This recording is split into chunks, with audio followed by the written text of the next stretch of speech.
Stanislas Calmel, bonjour. Vous Bonjour. êtes président de la Fédération des commerçants de Saumur, les vitrines de Saumur. Ouais. Alors vous êtes agent immobilier. Je suis agent immobilier, oui. C'est pas directement un commerce de distribution. Alors pourquoi être président? Alors, j'ai tout intérêt de toute façon à ce que les commerces soient dynamiques, qu'il y ait un maximum de mouvement dans les commerces de Saumur. Je suis passé d'abord par la rue Saint-Nicolas qui était très dynamique. J'étais vice-président de la rue Saint-Nicolas.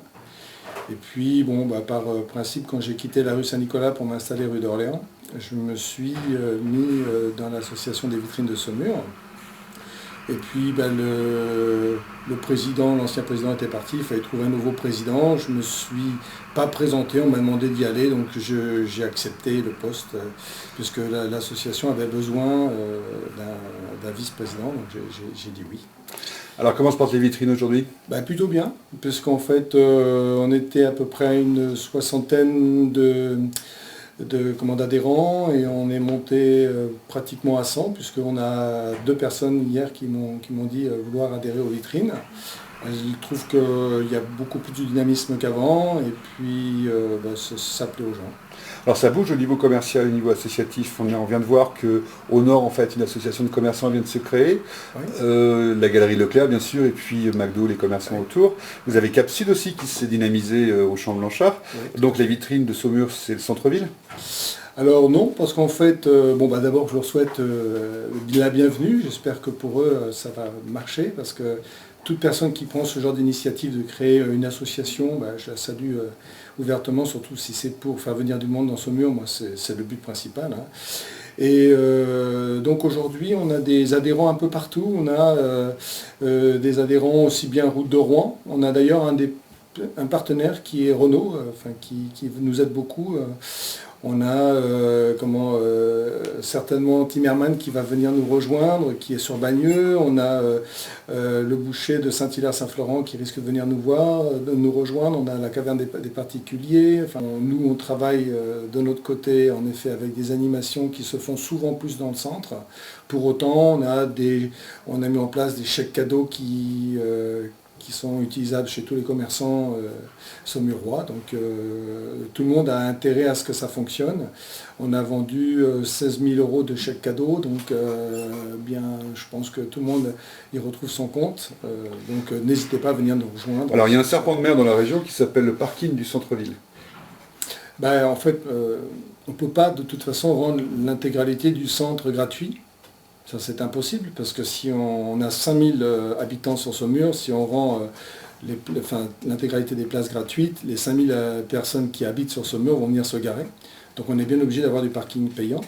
Après, que la mairie mette en place un parking souterrain qui permettrait, les samedis principalement, parce que les autres jours, on peut remarquer qu'à Saumur, il y a beaucoup de places qui sont vides. Donc le samedi, par contre, c'est très chargé en nombre de clients. Donc pour recevoir notre clientèle, il serait bien d'avoir en effet un parking central sur la République ou éventuellement sur l'Europe, puisque ça avait été proposé aussi place de l'Europe. Et de toute façon, toute proposition qui sera faite sera la bienvenue. Maintenant, ce que je conseille aux gens, c'est d'aller se garer sur les places vertes. Je précise, il y a à Saumur deux sortes de places, place orange, sur lesquelles on est limité à 2 heures, et place verte, où on peut rester la journée, c'est-à-dire vous payez 4 € et vous restez 8 heures. Elles sont où ces places-là? Alors c'est place de l'Europe. Alors justement, il a été distribué dans les boîtes aux lettres, la mairie a fait distribuer un petit fascicule sur lequel sont notifiées toutes ces places, place de l'Europe. Et puis il y a aussi des places gratuites encore, qui sont en place du Chardonnay. Voilà, et puis il suffit de se reporter. Donc pour vous, il n'y a pas de problème? C'est pas qu'il n'y a pas de problème, c'est qu'en effet, si les gens veulent se garer ne serait-ce que le samedi, les places de l'Europe est plein. Donc si on crée des places de parking, ça va qu'améliorer les choses.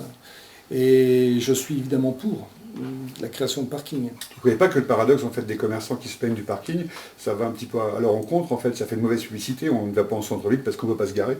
Oui, alors surtout ce qu'il y a, c'est que je rencontre beaucoup de gens qui disent je me suis garé pendant 2 heures, j'ai mis mon ticket et je suis revenu, j'avais une contravention. Parce qu'ils ne savent pas, par exemple, en zone orange, ils sont limités qu'à 2 heures.